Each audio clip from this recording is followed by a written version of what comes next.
أعوذ بالله من الشيطان الرجيم. مهطعين مقنعي رؤوسهم لا يرتد إليهم طرفهم وأفئدتهم هواء وأنذر الناس يوم يأتيهم العذاب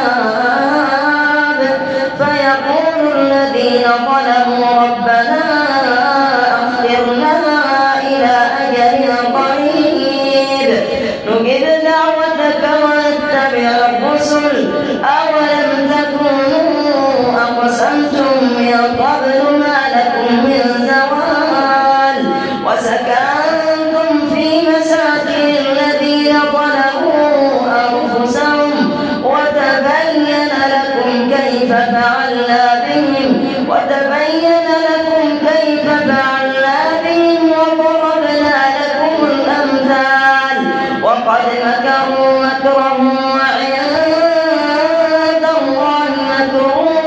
وإن كان مكرهم لتزول منه الجبال فلا تحسبن الله مخلف وعده رسله إن الله عزيز ذو انتقام يوم تبدل الأرض غير الأرض والسماوات وبرزوا لله الواحد القهار وترى المجرمين يومئذ مقرنين في الأصفاد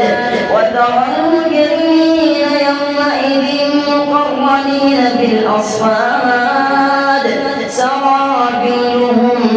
من قطران وتغشى وجوههم النار ليجزي الله كل نفس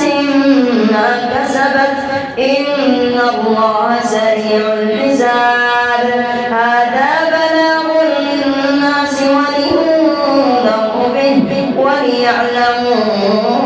أنما هو إله واحد